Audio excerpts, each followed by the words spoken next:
This morning, I'd like to start with a question, kind of a rhetorical question, but have you ever been frustrated with God's process in your life?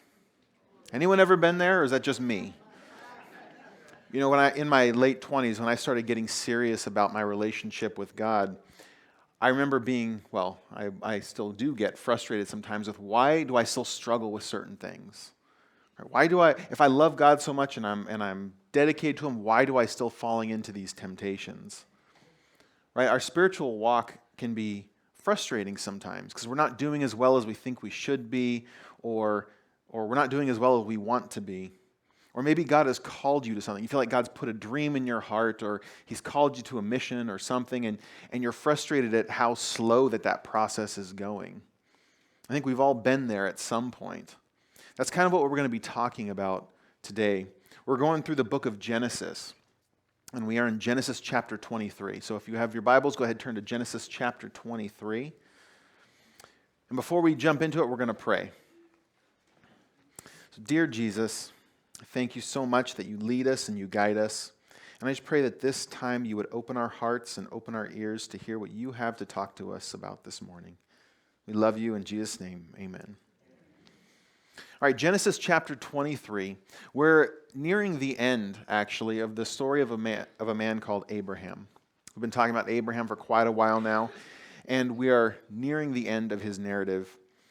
And Abraham was the father of the Jews. The whole Israel nation came from him. And we met Abraham when he was 75 years old.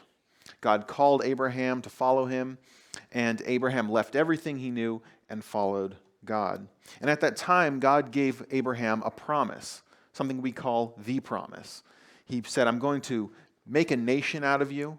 I'm going to give you land. I'm going to bless you and your allies. Your enemies will be cursed. And I'm going to end up blessing the whole world through you. This is the promise that God gave to Abraham, and it's a wonderful promise. Now, you would think Abraham is this pillar of faith in the Bible, and really throughout the world. Nearly half of the world looks up to Abraham as a spiritual figure. Christians, the Jews, and Islam, the Muslims, they all look to Abraham as this pillar of faith. So you would think someone like that their story would be amazing, right? That they'd always do the right thing, always make the right choices. Well, as we've seen, that's not been the case for Abraham. His life looks similar to ours, right? Very different culturally, but similar in terms of he had high moments and he had some really low moments. And so we've reached this point now. So God called Abraham when he was 75 years old, and at that time Abraham had no land, he had no children, his wife was barren. And 25 years later, when Abraham was 100, his wife Sarah was 90, finally God gave them the promised child, Isaac. And that began the fulfillment of that promise. And then last time, we looked at this very dramatic story, remember, where God asked Abraham to sacrifice Isaac to him. Right? It's really dramatic and sounds kind of shocking, but God meant for that to be shocking. We would say, who would sacrifice their child? Well, we know that Abraham didn't end up sacrificing his child. God didn't actually want Isaac to die. But what God wanted was a picture of what he was going to do for us. Thousands of years later, at that very spot where God asked Abraham to sacrifice his son, God sacrificed his own son, Jesus, in our place. Remember, Abraham said, God will provide a lamb. Remember that? We talked about this last time. And it was Jesus who was that lamb, the Lamb of God who takes away the sins of the world. Okay, so that's where we're at in this story. We're in Genesis chapter 23. I'm going to start at verse 1. It says, Sarah lived to be 127 years old. She died at Kiriath Arba, that is Hebron, in the land of Canaan. And Abraham went to mourn for Sarah and to weep for her. Then Abraham rose up from beside his dead wife and spoke to the Hittites. He said, I am a foreigner and a stranger among you. Sell me some property for a burial site so I can bury my dead. The Hittites replied to Abraham, Sir, listen to us. You are a mighty prince among us. Bury your dead in the choicest of our tombs. None of us will refuse you his tomb for burying your dead. So here we see the death of Sarah. Sarah is Abraham's wife. And Abraham and Sarah are remembered in the Bible as a faithful couple. When we go through the Bible, we see a lot of faithful men, we see a lot of faithful women, but we don't get a lot of faithful couples. But here, they're held up as a faithful couple together. It says Sarah died when she was 127 years old. Now, this is a high honor that it might seem kind of strange, but Sarah is the only woman in the Bible whose age is recorded at her death. Most people died in the Bible, their ages are not recorded. A lot of men are to kind of trace the line, but Sarah is the only woman where we know how old she was when she died. She is held in high esteem, and she's held up as an example of a godly woman, an example for the rest of us, and especially for the women. There are a lot of examples of godly women in the Bible. Sometimes we think of Ruth or Esther or maybe Mary, the mother of Jesus. But we're never told to emulate those women. But we are told to act like Sarah. 1 Peter 3:6, this is speaking to women about how they should live godly lives. And it says, "You are Sarah's daughters if you do what is right and do not give way to fear." Sarah is held as a woman who lived by faith.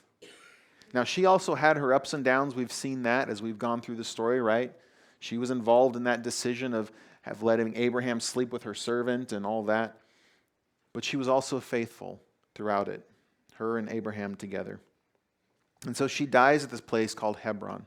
This is about 25 miles from where they were kind of living at the time. They were living in a place called Beersheba, if you remember that. And Hebron is about 25 miles away, kind of to the north. And we don't really know why she was there and why Abraham wasn't with her, but she was there. Abraham wasn't. And so he goes to her, or he goes to see her body. And it says Abraham mourns and weeps for her. Now remember, Sarah's 127 years old. So that makes Abraham 137 years old. Now we don't know exactly when they were married, but there's a good chance that they were married for over 100 years. Can you imagine that, being married for 100 years? Most of us aren't going to live that long, right? You know, when you say we honor people who have been married for 50 years, right? 60 years, 75 years. These guys have been beat by a long shot, right? And so they're in their elderly years, right? They've been married for over 100 years. And at this point, death shouldn't really be a surprise, right? At a certain point, it becomes more and more of a certainty.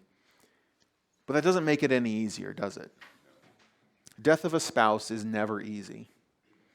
Whether the marriage is young. You know, my brother, maybe you know this, my brother died when he was 26 years old. He was married for 3 years. And that was traumatic because there was so much hope and so much promise, and they were looking forward to their future life together, and it was cut off. And yet, when a marriage goes on for a long time, it doesn't make it any easier because you have this rich history, and you have this security and this safety, and when that's lost, it's painful. Sarah and Abraham married 100 years. They've experienced so much together. They experienced God's call on their life. They took a chance and they left everything they knew to follow God. They wrestled through infertility for 70 years. They experienced the miracle of Isaac. They went through these trials and tribulations. They had good times, they had bad times. There were times when Abraham gave away his wife to another man. You remember that story? That happened at least twice. There's this rich history there.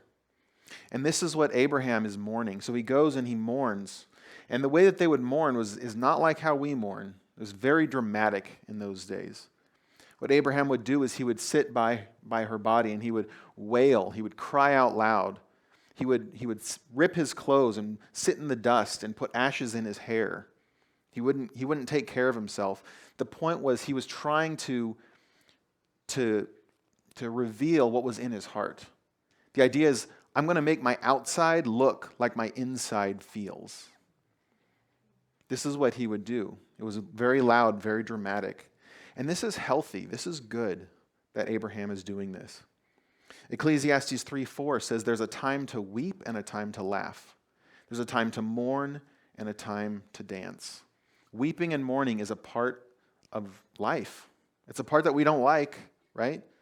We like the laughing and dancing. We don't like the weeping and mourning. But it's important.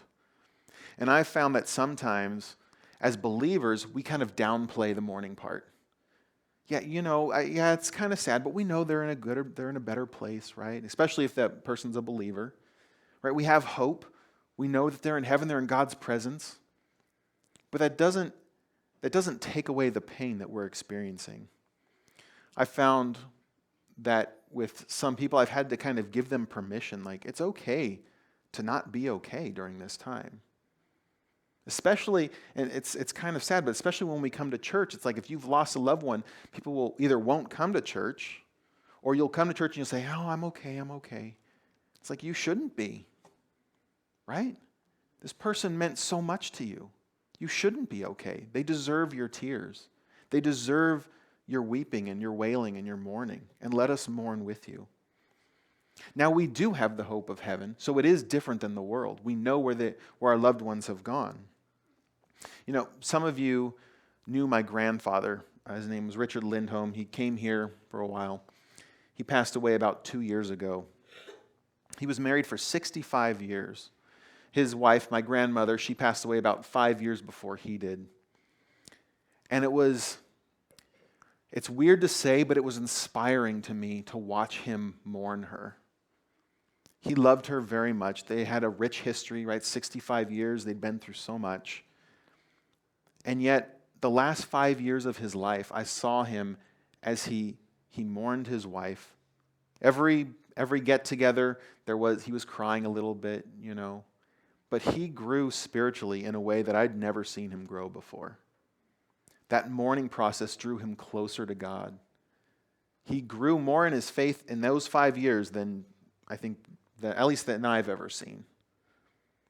And it was just inspiring to me to see him mourn in such a healthy way, because he missed her, he cried for her, and yet at the same time he didn't get stuck there. That didn't become his life. He was mourning and he was moving forward at the same time. And that's how we are to mourn. We're to mourn but not get stuck, because God still has stuff for us to do. And this is what Abraham does. He mourns and he moves on at the same time. It says he rose and he spoke to the Hittites. And these Hittites were the locals of the area, the local people. And he asked them, he says, sell me some property for a burial site so I can bury my dead. Right? Abraham wants to buy this burial tomb is what he's looking for. And this is not just a plot for Sarah. What he wants to get is a cave where Sarah can be buried and then he can be buried and his descendants. So this is like a family tomb he's asking for. And they reply, you're a mighty prince among us. Of course, whatever tomb you want, we'll give it to you. Abraham, at this point, he was very rich. God had been blessing him. He was famous in the area. He was a hero. If you remember the story where he went and rescued a bunch of people. He was a powerful man. God had been working through him, and people knew this. The word spread in those days, right? The stories of Isaac's birth. A 90-year-old woman having a baby, that's not normal. Right? These stories would have spread, so he was well known. They say, you're a mighty prince. But how does Abraham refer to himself? He says, I'm a foreigner and a stranger. It's like, I'm not, this is not my home. At this point, it's easy to forget because we're kind of breezing through this, but at this point, Abraham had been living in the land for 62 years. At that point, I think you can say you're not a foreigner anymore, right? It's like, I've grown up, or not grown up here, but I've been here for quite a while. They've been there for 62 years, but they hadn't adopted the practices or the culture of their day. They didn't start worshiping the gods. They didn't start doing their rituals. And that's part of the truth, but what Abraham here is talking about, he's not just talking about this land, he's talking about this world. Abraham was looking forward to heaven. He's saying, I'm a stranger here because this isn't my home. My home is in heaven. And we know this because in Hebrews 11, it talks about this. Hebrews 11, verses 13 through 16.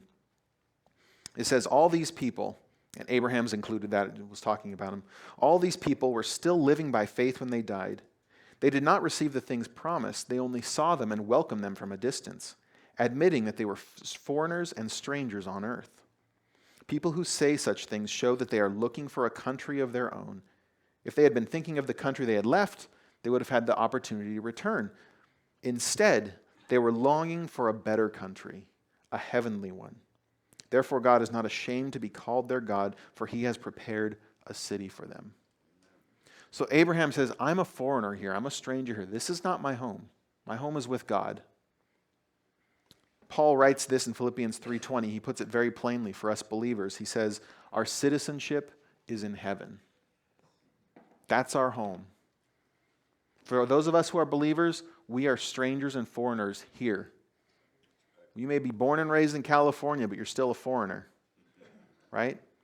Our home is in heaven. And that's why some of the culture some of the customs seem so weird, because that they're not from where we belong. This is the attitude that we are to have. We're to be here, we're to live here, we're to spread the gospel, but this is not our home. We're looking forward to our eternal home in heaven. So continuing on in verse 7. It said, Then Abraham rose and bowed down before the people of the land, the Hittites. And he said to them, If you are willing to let me bury my dead, then listen to me and intercede with Ephron, the son of Zohar, on my behalf, so he will sell me the cave of Machpelah, which belongs to him, and is at the end of his field. Ask him to sell to me for the full price as a burial site among you. Ephron the Hittite was sitting among his people, and he replied to Abraham in the hearing of all the Hittites who had come to the gate of his city. No, my lord, he said, listen to me. I give you the field, and I give you the cave that is in it. I give it to you in the presence of my people. Bury your dead. Again, Abraham bowed down before the people of the land, and he said to Ephron in their hearing, Listen to me, if you will. I will pay the price of the field. Accept it from me so I can bury my dead there. Ephron answered Abraham, Listen to me, my lord. The land is worth 400 shekels of silver, but what is that between you and me? Bury your dead. Abraham agreed to Ephron's terms and weighed out for him the price he had named in the hearing of the Hittites, 400 shekels of silver, according to the weight current among the merchants. So this is sort of this negotiation here, and this is where our culture really fails us, okay? Most of the time, sometimes you can read a story and kind of get the gist of it. Here, we probably did not get the gist of this. Because you read this and it sounds like Ephron's this great guy, right? He's like, no, I'll give you the cave, I'll give you the land. That's not what's going on here. Abraham just wanted to buy a cave, right? He wanted to buy the cave of Machpelah. And this is at the corner of one of his fields. Now, this is what's going on here is negotiation in the Middle Eastern sense. Okay? We're very used to going into a store, we see a price, that's the price, we pay it, we get what we want, right? That's the way our culture works. Here, it didn't work that way. So if you wanted to buy something, the appropriate protocol was the owner would offer it as a gift. Right? You want to buy my house? Oh, I will give you my house. But that is assumed you're supposed to turn it down. Okay?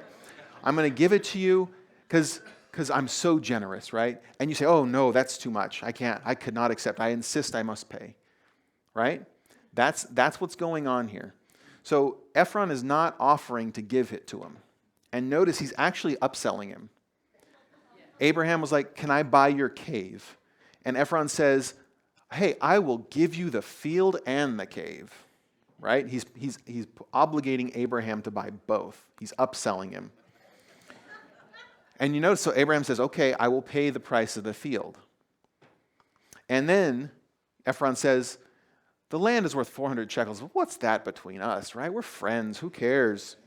Now, this 400 shekels, it's kind of hard to get it into a modern day amount because prices change and things, but this is kind of roughly to say $600,000, okay? This is a lot of money. And this is overpriced by quite a bit.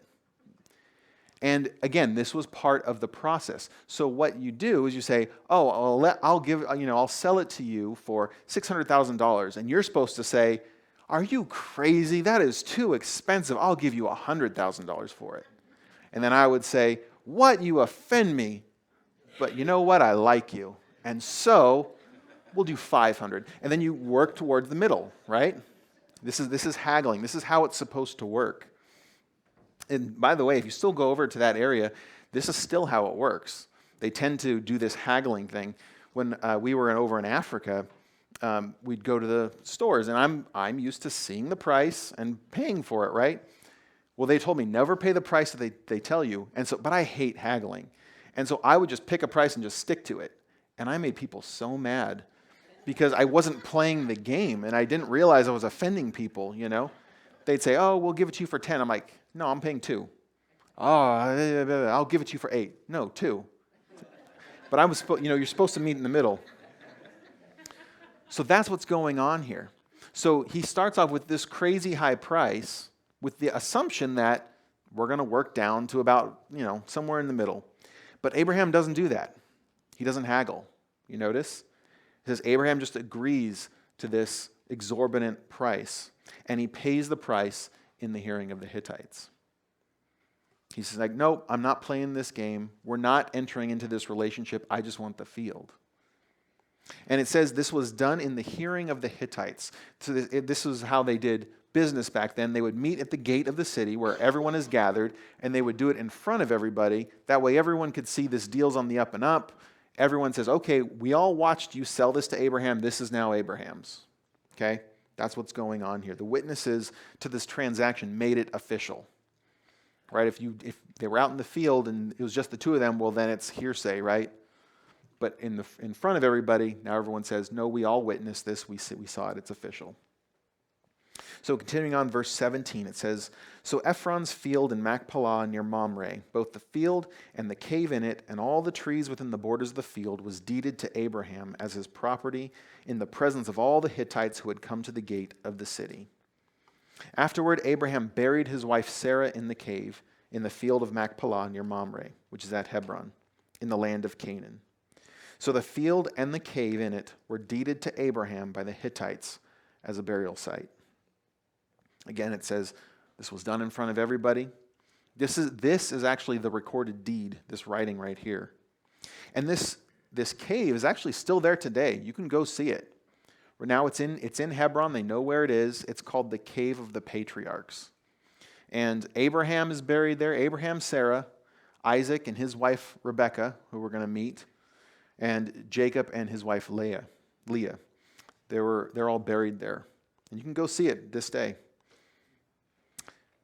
Now, what's interesting is Abraham buried his wife Sarah here. Now again, in these days, where you were from, your homeland, was very important. And remember, Abraham and Sarah were not from this region. They were from an area called Aram Naharaim. It was a city far away, or an area far away. And normally what you would do is when someone dies, and especially someone of prominence, like Sarah is, you would travel back to your homeland to bury them. Even if you were far away, you'd take months to get there to bury them and then come back. But that's not what Abraham does here, is it? Abraham buys a plot of a cave here in the promised land. And this is Abraham declaring, this is my homeland. We're not going back. Remember, God had promised them that this whole region was going to be theirs. And this is Abraham putting a stake in the ground and saying, I trust God. God said this is going to be ours. I'm making this our homeland. Right? We trusted God when he called us. We trusted him in life. We're going to trust him in death. This is quite dramatic, actually. Abraham and Sarah lived by the promise that God had given them. And now when they die, they're going to die by the promise that God had given them. The worship team could go ahead and come on up now. This story it's kind of interesting, isn't it? It's like we read it and it's one of those stories where you get to it in the Bible and you're like, oh man, it's like we're going to read about, this negotiation about land. The last story was really interesting. It was dramatic, right? It was the sacrifice of Isaac. And now we get land rights. This is one of the things that makes the Bible difficult to read, isn't it? We go from dramatic to mundane. Remember, we had the story of Isaac and Ishmael fighting, and Abraham casts out Ishmael, and God protects them in the desert. And then the next story was about a well. Remember? We see the same thing here. The sacrifice of Isaac, and now a story about property. And so in reading through this, I was like, why is this here? Why is this story here? Why isn't there, with the death of Sarah, you would think there'd be something dramatic, right? Why don't we get a prayer of Abraham or some sort of eulogy about a song about Sarah? How come we don't get something like that? And instead we get property rights. It seems strange to us, but remember, this was written by Moses, who was inspired by God. This is the story that God wanted here. And I think we tend to think this way. Why isn't there this big ending for Sarah? But we think that because we forget. We think that this narrative about Abraham and Sarah is actually about Abraham and Sarah, but it's not. Abraham and Sarah aren't the heroes of this story. God is the hero. This is a story about God's faithfulness, the greatness of God, not the greatness of Sarah. Remember the promise that God gave to them. He said, I'm going to give you land. I'm going to make a nation out of you. And here we see Abraham buying his first plot of land. It's the beginning of the fulfillment of that promise. You know, God's promises are often fulfilled through time, through struggle, and they start small. Now, I don't know about you, but I don't like that. I want microwave miracles, what I think of them.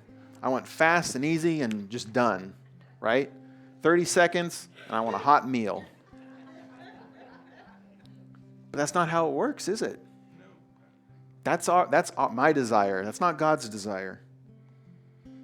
We see God promised Abraham land and a nation, and now 62 years later, he has one son and one cave. It took a long time, and it started small. We see this with King David. If you know the story about King David, he was pronounced that he was going to be the next king when he was a teenager. And it took 15 to 20 years for that to come true. And during those years, he was a fugitive. The existing king was trying to kill him. It took a lot of time. It took a lot of struggle. And when he became king, he didn't become king of the whole nation. He became the king of Judah. Started off small. This is how God works in our lives. This is how God works in your life and my life. Now, sometimes he does the big, fast, quick miracles. He does that sometimes. But by and large, that's not how he does it. And so we look at our lives and we say, my marriage, my relationship with my children, it's not what I want it to be. God, why aren't you helping me here? But he is. But it takes time. It takes effort, struggle, and it usually starts small. We might look at some temptation or addiction that we're dealing with and say, God, how come you haven't just turned this off in my life? Why don't you just take it away? But he's working on it. It takes time.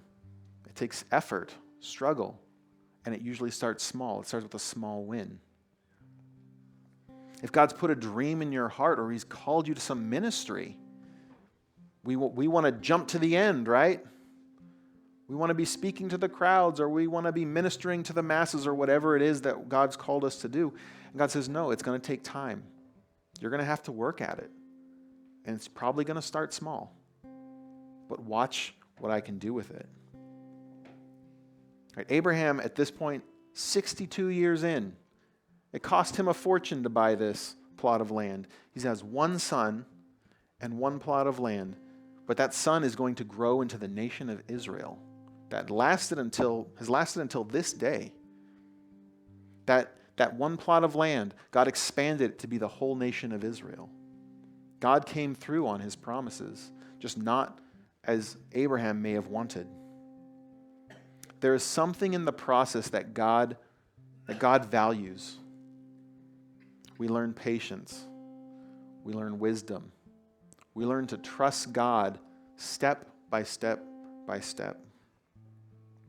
And what I find amazing is that God didn't exempt himself from this process either. Jesus came. He had a mission to save humanity, to bring about our salvation. And it took time. It came at a great cost, great struggle. Jesus went to the cross. It was not instant and easy for him. And when he went through with it, it started small. The 12 disciples, a handful of women. And it grew from there. So if God himself isn't exempt from this process, I can guarantee you we're not. The process can seem frustrating to us. We want the instant, right? The microwave miracle. But God is working on us. And if you're still here, you're not done yet. So we're going to take communion right now, and we're going to remember what God has done for us. So ushers, if you can go ahead and get the communion ready.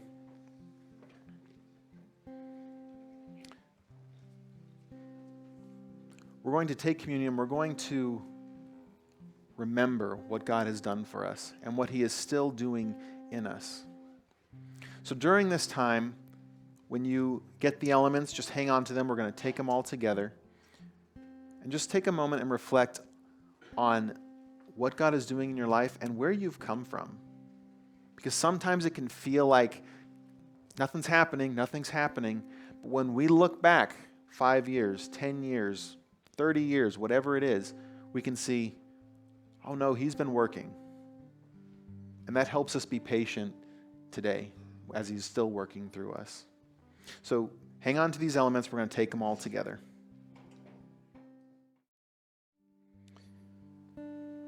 You know, when Jesus came, his disciples thought they knew what he was there to do. They thought he was there to kickstart the kingdom. They were thinking of the kingdom of Israel. He was going to come and he was going to liberate them and lead them to world leadership. They were expecting the instant change, the microwave miracle. But Jesus came to do a lot more than that. He always talked about planting seeds. How fast do seeds grow? They take time, don't they? This is how he works in us. He works slowly through time. When Jesus was in the room the night before he was crucified, he was explaining this to them. He said, I'm the vine, you're the branches. Right? It's through me that you will grow fruit. In that final meal, he took the bread. He said, this bread represents my body that's going to be broken for you. So take it in remembrance of me. Let's take the body, take the bread.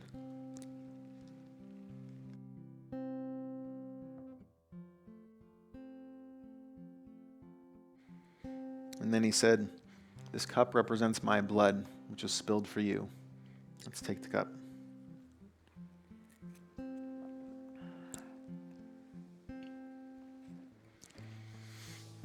Dear Jesus, God, at times like this, all we can say is thank you. Thank you that you don't give up on us.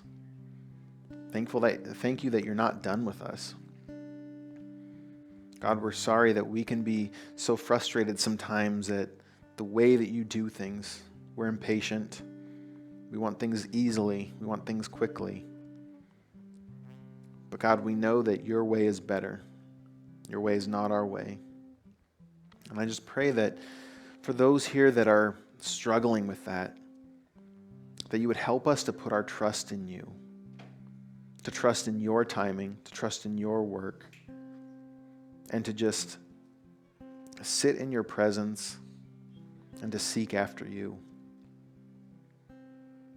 God, thank you that you are faithful, that you began a good work in us and you will be faithful to complete it. God, we love you in Jesus' name. Amen.